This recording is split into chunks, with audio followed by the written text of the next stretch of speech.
Welcome to the Ultimate Guide to Student Mental Health series. My name is Christina Broderick, and I'm the CEO and founder of IgnitEDU, where it's our vision that every student is able to learn, build, and strengthen their mental health foundation along their educational journey. In this series, we're talking about student mental health in differing areas, and today we're focusing on student mental health from the student's perspective. So today we have here Nelson Thomas, who's going to talk to us about student mental health from his experience and things that he's been doing to really make a change. So go ahead and introduce yourself before we get started. Well, thank you so much for having me on here. That was a great intro. Thanks. Yeah, that was fantastic.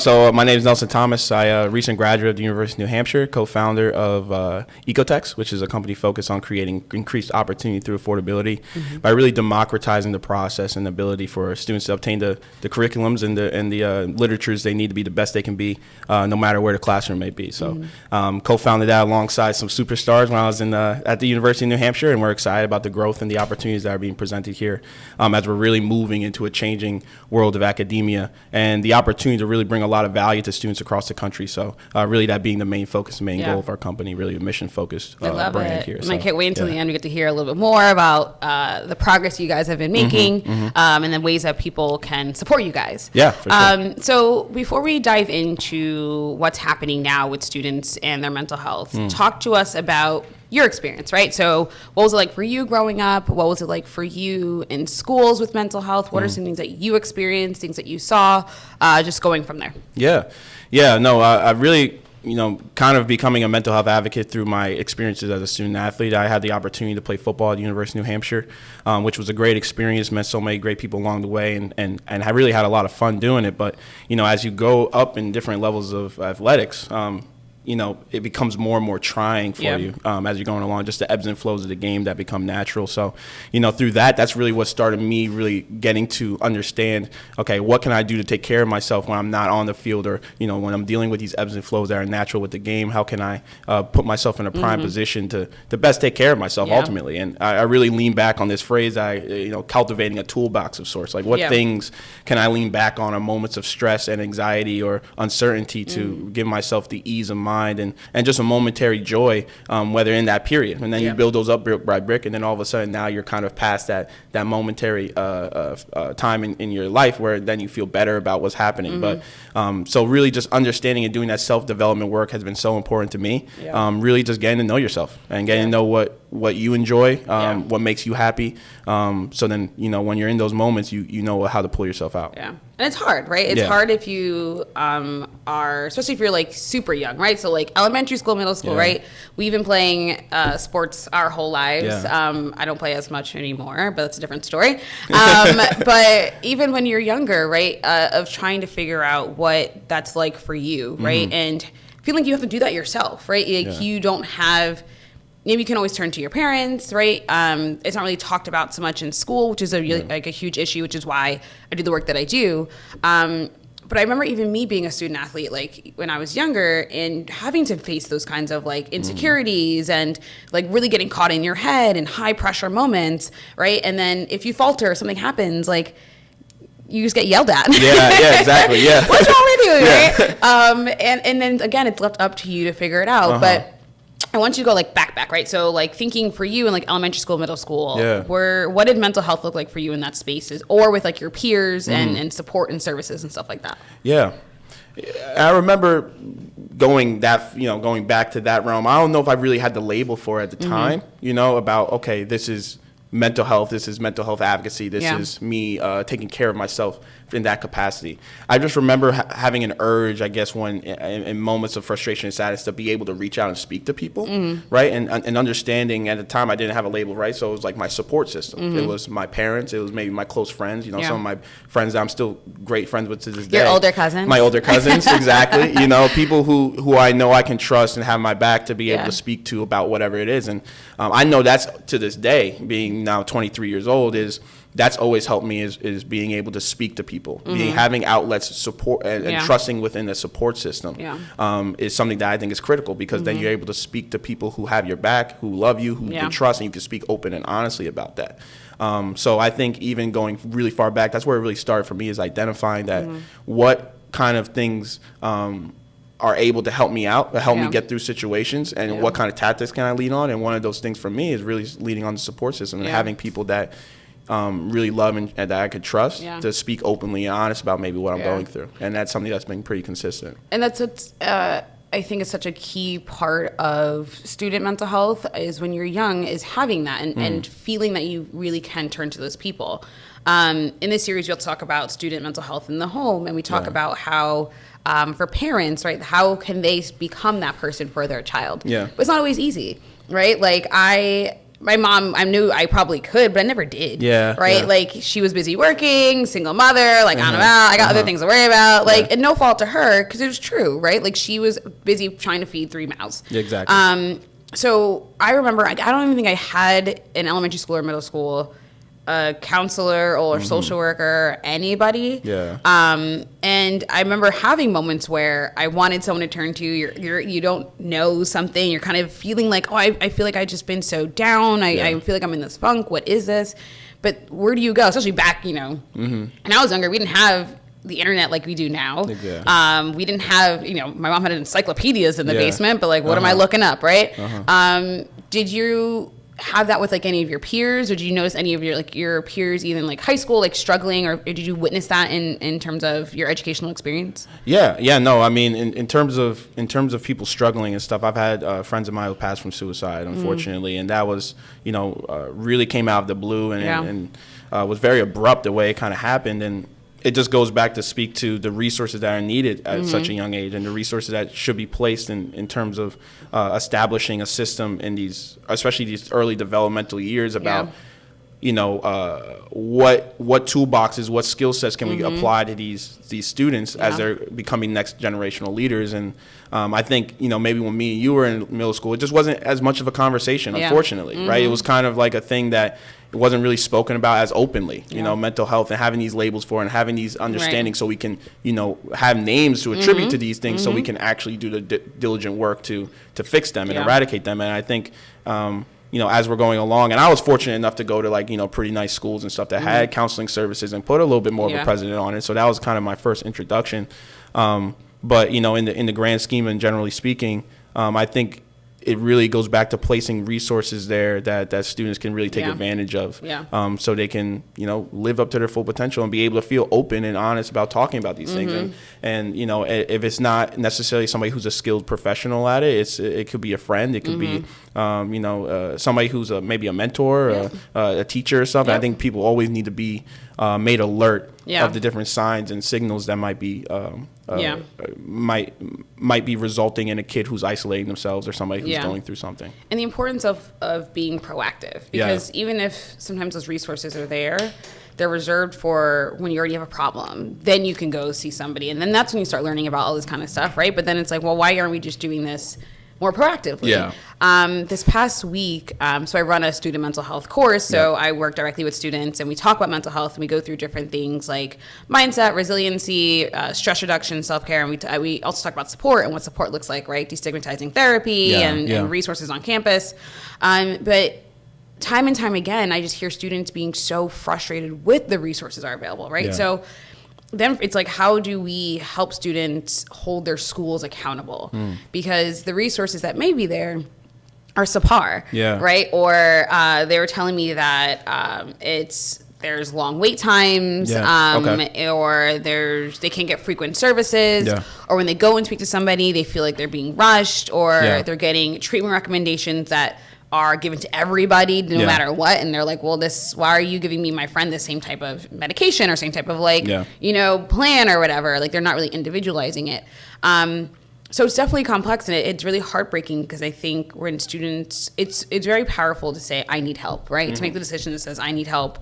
But then to go into spaces that are meant for students to get that help, and then they're not good, they're not great, right? And it's complex, right? It's a whole thing, layered issue of the amount of, people are available, et cetera, et cetera. But it's a hard spot, it's a hard spot to have to listen to students that are just like, please, can we like do better? They made the big jump to want to be, and brave jump, right, to say, hey, I need help, I need to seek the service. And that's saddening to hear, because therapy has been something that helped me so much, right, working through different things. But just learning about Nelson and building that emotional intelligence, which is so critical in every aspect of what you do, whether it be a relationship, business, personal endeavors, whatever the case is.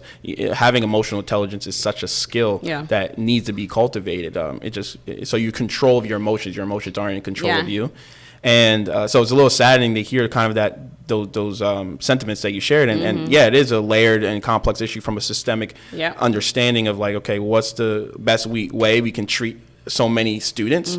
I would say this: if you do have the opportunity, though, to ever be in a therapy session, it's important to understand and be, understand that this person is here to help you, right, and to be as honest about whatever you're going through with them, because it's like any doctor, right? They can only treat what you tell them. If you're not giving them, the information to your symptoms, they can't prescribe you the best medication in that perspective, right? So it's important to always just be so transparent and honest with this individual, because they're there objectively. They don't know the person you might be talking about. They don't know the situation. They really don't even really know you. They're just there to identify what's the best way to help you. And the only way for them to really truly help you on an individual, personalized level is if you're being totally transparent about what you're going through, and not letting sometimes what the ego may be come up and creep up and block you from wanting to share certain things. It's hard. My first therapist years ago was that. I got there and she was just like, just talk. And I was like, and I remember I was lying. Like about what? I was making stuff up. And I was like, this does not feel right. I think it's probably a signal that I probably, I just didn't get the vibe. I don't get the vibe from her, right? So I think it's also part of it is this recognition that everybody is not going to be the perfect person for you, right? Sometimes you might do a little bit of shopping. Sometimes you have to, but how do we then also with students, which is like another layer, is that advocacy, right? Self-advocacy and saying, this is not the relationship for me, but it's okay. I can go find somebody else. Exactly. It's difficult. It is, It's difficult. But I wanted to also chat about that if you can go deeper for the transition for you in terms of how you got really into mental health, and then some of the things that you also do on campus. You did a lot of different initiatives as a student as it relates to mental health. So, I mean, I got really deep into it because it was just a feeling of, I was going through what I was going through. And I remember, from that football situation that was happening. And just that, again, it was just, I really had to do with the ebbs and flows. You come in, you're playing high school ball, you go to D1 ball, you're not playing as much, right? You don't have the same burn, it's kind of be frustrating. And especially when something that you've cultivated such an identity around, it's almost such a disruption for that identity to almost be taken away in that way. You know what I mean? So that was hard for me to deal with. But then as I went to therapy and started seeing the effects of it, and started seeing the benefits of it, and started making myself feel better in those moments, started seeing the strength in that emotional intelligence I was garnering, I said, I can't be the only person going through this as a student athlete. Right. I can't, I'm not the only student athlete on campus who's like feeling bummed out or sad or depressed or anxiety or have anxious feelings and such. So that really just motivated me to want to start in my position where I had a student athlete advisory committee. That made me want to start the event I had, which was Bench Out the Stigma, which is still going on. They're doing a great job with it. Hopefully they push it on next year. And, I was really, like bench, like actual benching. Well, that's part of it. Really, it's just, and part of it is the award giving, the bench pressing, the kind of athletic aspect. So it's like a competition, like how to explain that? You're right. So Bench Out the Stigma was an event that was founded on University of New Hampshire, where really was focused on destigmatizing mental health by normalizing the conversation, just having a bunch of people who are these jocks, these people that like you see as these strong figures in one room talking positively about the importance of mental health and having normalized conversation about the ebbs and flows that if you're in your athletic life or in your life in general, because at the end of the day, although we play sports, we are people too. Exactly. We're just normal human beings at the end of the day. Sounds like a good conversation. Sorry? Sounds like a good conversation. Oh, it was great, man. Yeah, I mean, it would have like last year we had like a tons of like 300 plus people in the room and stuff. It was great. It was awesome. And it just really signified and showed power in symbolically to other athletes, even if they weren't in the room, or the greater community at large and the greater athletic community of the NCAA and all that kind of stuff that, at the end of the day, athletes are human beings too. We have emotions, we have feelings. We're not robots, we're not items, we're not commodities, we're not just assets to coaches. It's something that, is important, and you need to treat us like human beings and understand that it's okay to not be okay. Yeah. You know, it's okay to have those kind of feelings before games, for practices, through competitions, etc. And you'll have outlets here to be able to help you get through it. Because not only will going through that and seeking the proper help make you a better athlete, it'll make you a better person. It'll make you a better you at the end of the day too. And so really that was the main focus of the event. Right. The other aspects that we kind of made it fun because we are athletes at the end of the day too. We had like bench pressing competition for most reps, most impressive lift. Is somebody? What's like the most reps someone did? Oh man, somebody went under the bar. I think a football player one time. We did like 135, and one of the football guys went underneath there and benched it like 50 plus times. Yeah, and then the girl we had. That's literally benching me. Yeah. Like, you know, one of these big, you know, these are some big gritty linemen now, you know, getting under there and getting after it. And then we had some of the young ladies as well who were in the athletic. I think one of them, you know, blew. I think we did like 10. We did 115 for the female rounds and stuff, and somebody did that like, you know, 80 plus times or something. What? Like we had some really impressive athlete numbers. I was like, dang, I got to pump these numbers up a little bit. I have zero arm strength. Yeah. I'd be on this. You got it. Yeah. I keep going. They would kill it, man. And then awesome. And then we would do like, you know, gift cards and stuff. And you know, last year was going to be sponsored by Buffalo Wild Wings and things. So we were giving out like gift cards to, you know, the first year we gave out gift cards to like Lululemon, Nike, and all that kind of stuff. So cool. All in all, just, you know, more importantly than anything, I wanted to serve just as a symbol, a beacon in, if anything, the UNH community, that your mental health is important, your mental health matters, and you know, at the end of the day, you have a safe space to be able to communicate that. It's normalized conversation. It's not something that you're going to be, you know, benched over or stigmatized around or felt less than because you came out and said, hey, I need help. Right. You know? And it speaks to how important it is for not just for students to be aware, but then also the administrators, right? Coaches. If you make it a priority, it's going to be a priority, right? Exactly. So I want you to talk about a space that has been, I think, challenging for many students given the global pandemic of ending your senior year. You didn't get a chance to you know, walk across the stage you worked so hard for, and then that transition and the abrupt changing of just your life. A lot of studies are coming out that, you know, 85% of students have mental health has been, you know, drastically affected by the COVID-19 pandemic. Heightened awareness, heightened stress, heightened anxiety, grief, right? Feeling of loss. So how was that for you and your peers going through this as a student? Graduating Zoom U.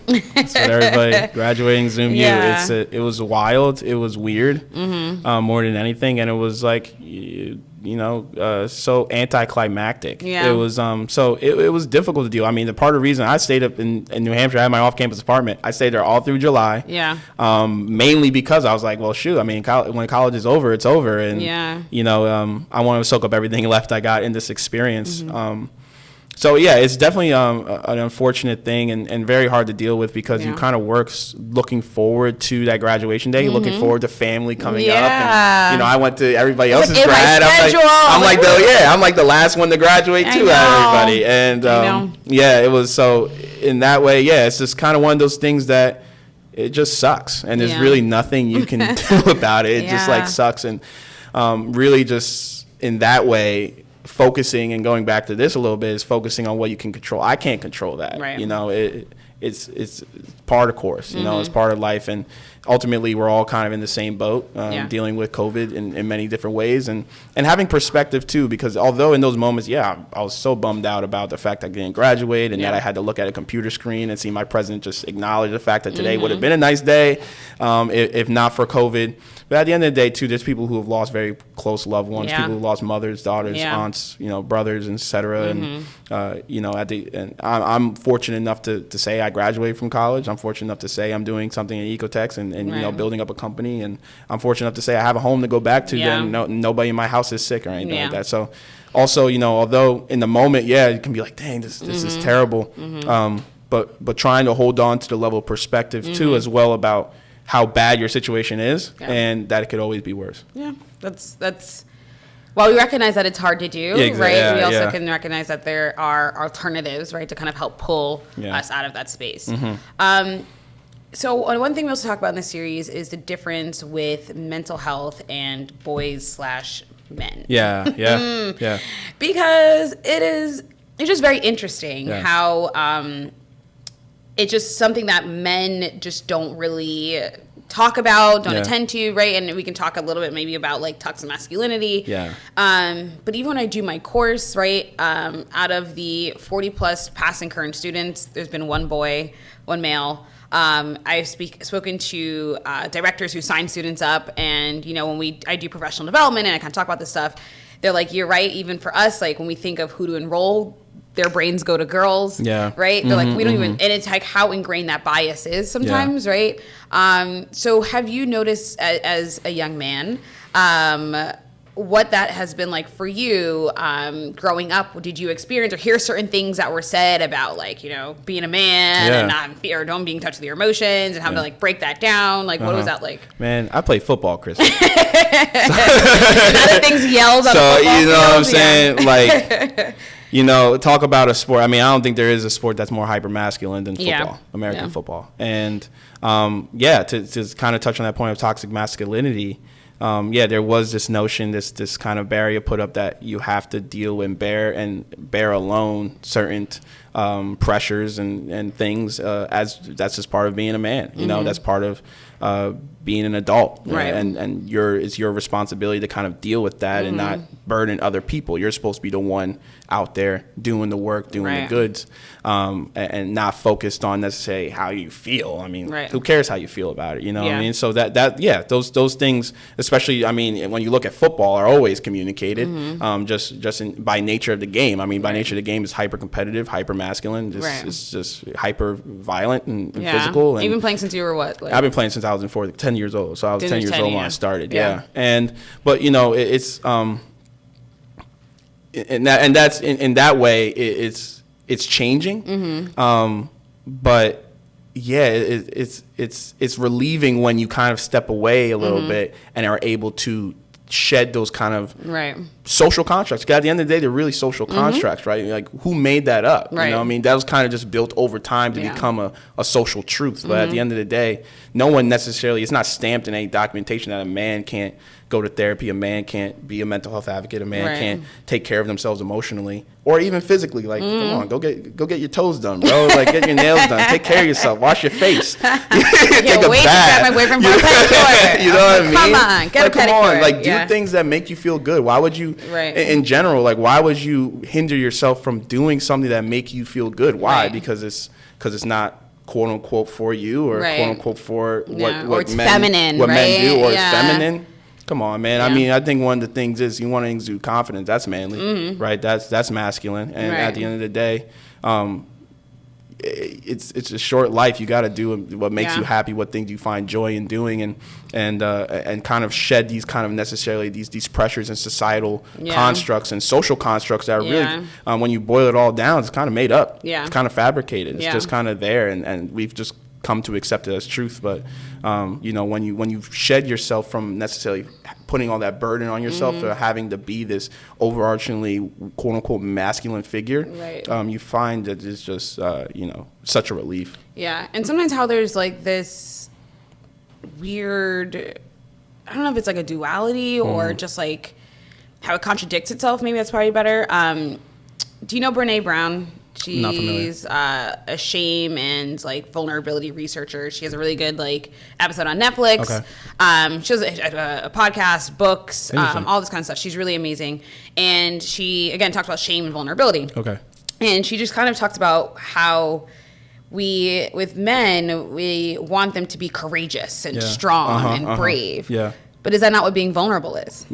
Right? Exactly. It's scary, but it takes a level of being brave to be vulnerable, right? So how are we not then also encouraging men to be vulnerable if we're going to tell them that they should be brave and strong, right? Are those things are not synonymous? So I do think it's an interesting perspective, as you're kind of mentioning too, that it's this social contract, and I think people just kind of moved it into the space that makes it seem acceptable for them and what they feel comfortable in, and then continue to pass that along into some stuff. But you did hint on that things are changing, right? Especially when it comes to like sports. So what are you noticing that's changing? No, you know, I think you hit on a really good point there about just the way you look at it too. Because, you know, when that is vulnerable. Being vulnerable is being brave because you're making an opportunity for somebody to hurt you. Yeah. So you have to be brave to kind of let your guard down that way. So again, it's kind of changing the way we speak about it and the way we look at what is bravery, what is career, being a quote unquote man, what is being, and whatever these kind of stereotypes or constructs may be. It's kind of like, let's change the conversation around those and really look at them from a different lens. But regarding to what I'm seeing changing in mental health is just you're starting to see so many popular figures, so many powerful figures embody it, and that's so important. When you're looking at somebody, consubstantiality, when somebody's able to look at somebody else and see themselves in that person, they also believe that they can do it as well. So when you have an athlete like Kevin Love, when you have an athlete like even LeBron James of the world and others, and I think what's the woman who was on USA Soccer as well? Shoot, I can't remember her name. Dang. We'll have to get that. We'll have to get her name somewhere somehow. But you have these figures who are talking so powerfully about mental health that are in such a great position where, they don't necessarily even have to do that, but they're acknowledging that, hey, even I, who am I at the elite of the elite, I'm on the USA national women's soccer team, won a gold medal. I won an NBA Finals championship. I won a Super Bowl. And I'm acknowledging that, like, hey, I went through this stuff. I go through this stuff day in, day out all the time. Really begins to normalize the conversation because these are people who little kids, little young men and young women are looking up to and aspiring to be like. And they maybe already thought because of, going through playing football since 10 years old, thinking, okay, I got to suck it up. I got to be the dude. I got to be hard, all this kind of stuff. But you see somebody else is saying like, look, I've reached the NFL. I've reached the pinnacle, what you maybe see as the pinnacle. And I go through these things too, and this is how I'm dealing with them, is a really powerful construct when you think about people who really look up to those figures. So having that conversation be normalized on that scale from these high figures who are reaching these elite levels in athletics or these elite levels just in life, in general, even if it's an actor, a CEO, a chef, or whatever the case may be, creates just a powerful example for people who are following in their footsteps who want to also aspire to be in those same positions. And then even if we're bringing it back down to kind of like more of the micro level of even when in education, the staff, right? The students are interacting with. When I talk with my students, meet with my students, I have gotten used to a certain level of vulnerability. I talk openly about my therapy appointments, right? I talk openly about my anxiety that I face. A lot of it resonates with students when I'm like, my perfectionism and you see the highlight reel, you see all like, oh my God, Christina's doing all this stuff. She's so inspiring. She's so great. There is so much behind the scenes that is happening that you don't get a chance to see. So how can I make sure that I am letting them know that with my words, right? With my voice saying, you may see the highlight reel and you see me leaving my job and you see all this stuff, but there's these things that are happening behind the scenes. That's also important, right? And that's a way to connect and build those relationships with students where you can see it now from your athletes or things that you admire, but then also when you're in your school building, right? How are we modeling for students taking mental health days? How are we modeling for students the importance of talking about mental health and calling it mental health, right? Not just like wellness. No, we're going to talk about it and name it, right? We're going to name anxiety. We're going to name depression. We're going to name a sleeping disorder. We're going to name these things, right? Because that is all part of that normalizing and destigmatization as it relates to mental health. And there's such power in speaking your truth too. There's such power in like just speaking openly and candidly about what you're going through, how you're doing it, and what you've been dealing with, because that no one can really take that away from you. Now it's there. No one can use that against you. And maybe that's the fear that lies out there. But when you're speaking your truth openly, honestly, and embodying that and knowing that you're taking the tangible steps to fix it, there's a lot of power and control now you have over that personal narrative to be able to move forward in a constructive way about and not have that same type of aloof feeling or that type of uncertainty around making that known to the public. You know? So from your perspective, what else needs to continue to happen within the educational spaces to best support students, right? Based on what you've experienced in, from elementary school through college, what your friends have experienced, what you've seen peers, other people within your life go through, what else needs to happen? What do administrators need to do? Like if they're listening in, right? What are some things that they need to start doing to best support their mental health of their students? Yeah, I think it's it kind of leans to about, I've been thinking about this a lot lately. It's sustainable processes. And we think about sustainability, we often think about, the environment, we think about maybe food processes and how but it's always kind of in the environment. But what about personal sustainability processes? What about creating ways in which understanding, okay, is it logical? Is it proper for the mental health of my student, perhaps for me to assign them 7 hours of homework every night, for this semester, or 7 hours of homework over the course of the year? Is that something that's feasible? Right. Or am I able to make this more efficient, break it down to a way in which maybe instead of 7 hours of homework, it's 3.5 hours. Right. They're still going to have to work hard. That's not saying you don't work hard. Right. But what is a sustainable way for us to be able to maintain? Because at the end of the day, it's all a marathon too, and we're going to have to be able to maintain the same standard, the same pace for months on months, especially when you're building something. It's going to take months, years, 10 years plus, whatever the case is, and you got to find sustainable means in your life and, for you to be able to operate in a way in which these processes can be of longevity.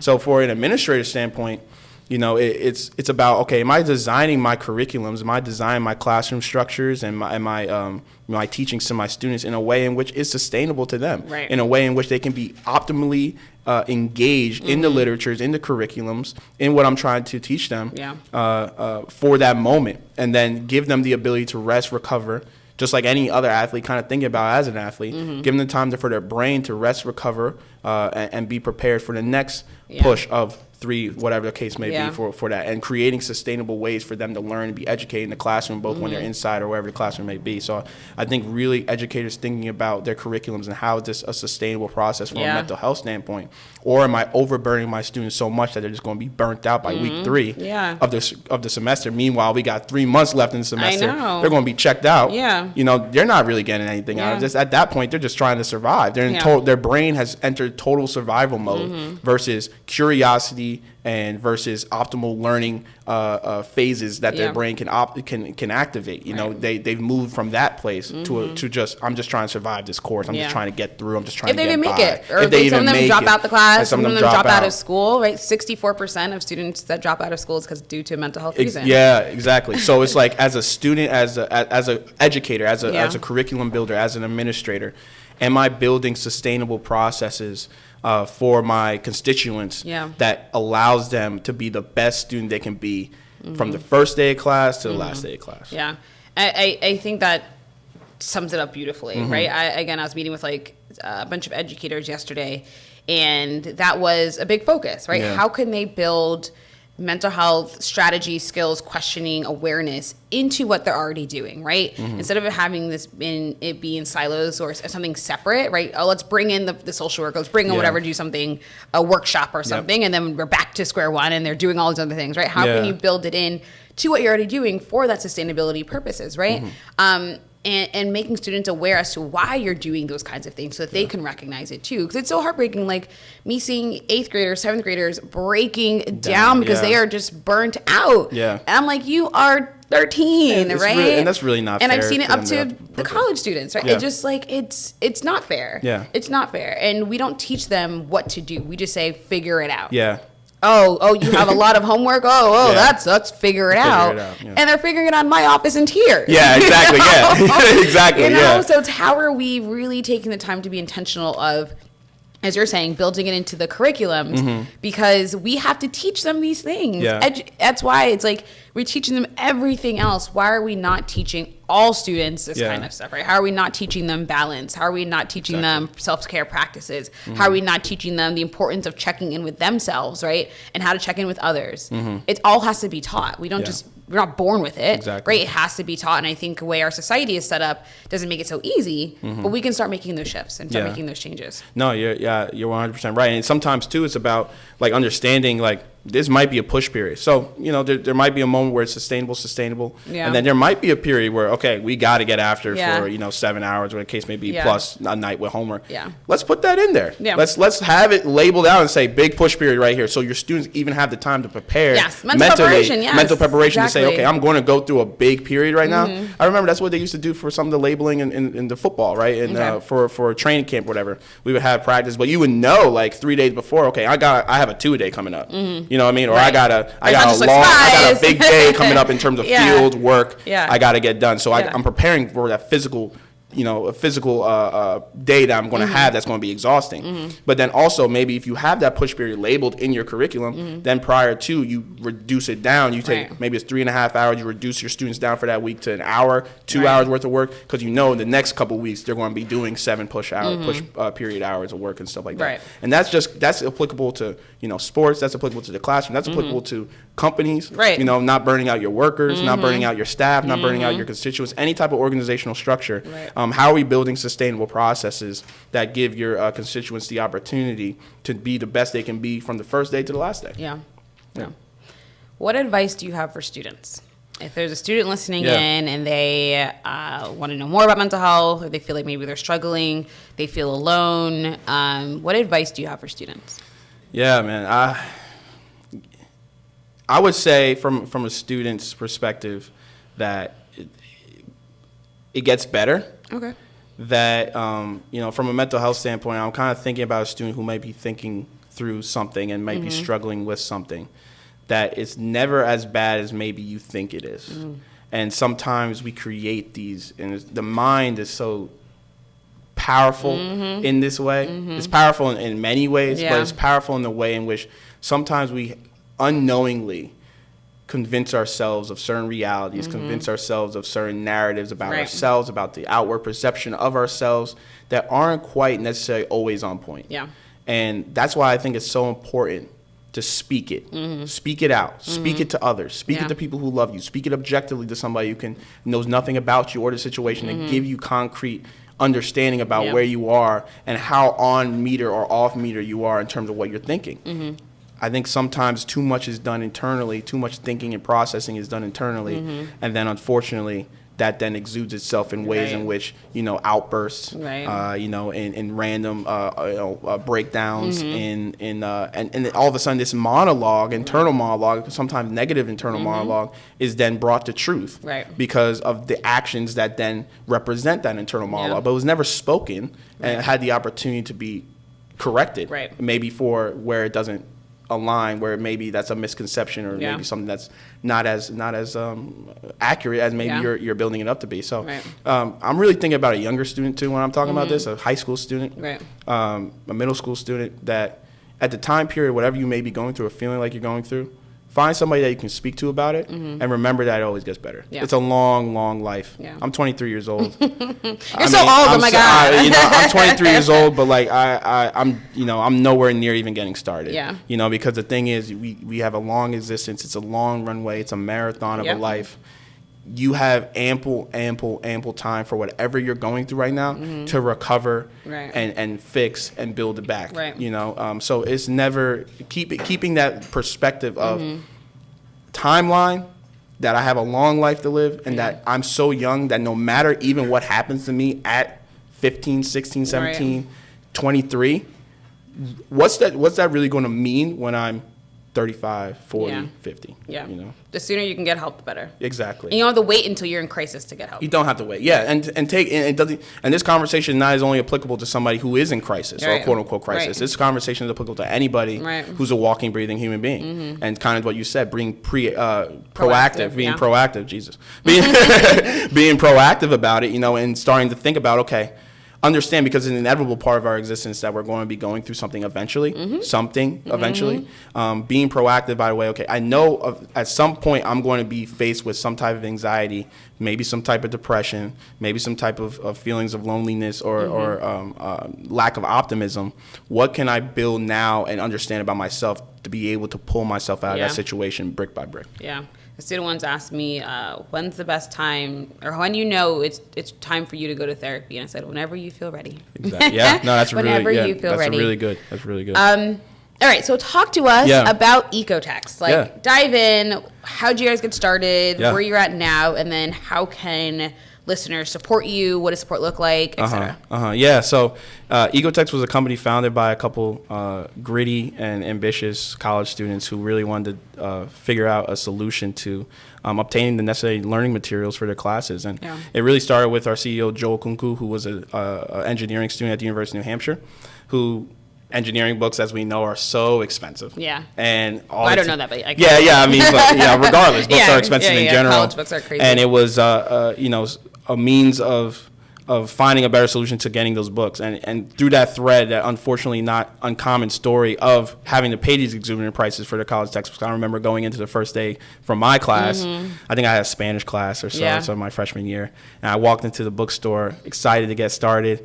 Looked to the left, saw that the book cost $300, walked right out because that was something that just was not feasible at all. Yeah. And that's a story that we have across the board on our team, and that really was the motivation for us. That's how I got my first credit card. Yeah, I have never paid off to this day. Yeah, it's like why? It was because I needed to buy college textbooks. Isn't that crazy that how we're having a conversation that now you're going into, you're an adult, you've been graduated school, you still are carrying. I mean, it's gotten bigger, but I bought more things. But yes, it started surrounding because of your college textbooks. I mean, that's really absurd. So that's really how we got started at Ecotex and building our company up in that way with that motivation to create a more accessible and democratized process for students to obtain the learning materials they can be. So the educators can be the best they can be in the classroom, and the students can be the best they can be in the classroom. Love it. Yeah. So where are you guys at now? You're raising funding, right? We're in pre-seed mode. We're in pre-seed funding mode. We raised close to $100,000 to date, going after $250,000, and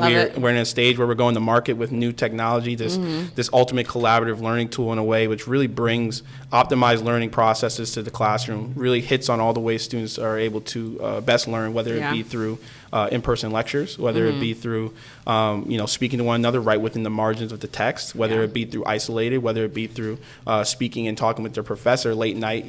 All those things are possible through our Ecotex platform. And really trying to optimize the learning process and bridge the gap between the teacher and the student in the classroom. So then we have the product, the new technology going to market this fall, and we're excited to kind of bring that to classrooms across the country, which is really fun. I know, like with all this online learning, I think it's probably the most opportune time to have an online platform. And it's really, it's been a very unfortunate situation, but it's really changing a lot of things. You see so many things in general. I mean, even with, we think about Black Lives Matter, socially things are changing. But also when you think about the bottom line innovations in the classroom have been no different since probably 1940s. But yet the cost of the price to go to school has only been on an upward trajectory since that time. And really you now see this like Rolexification, as Professor Galloway from NYU likes to call it, is this Rolexification of these universities where now instead of being public servants, they're more of name brand universities that you're kind of getting that name to be able to go forth with.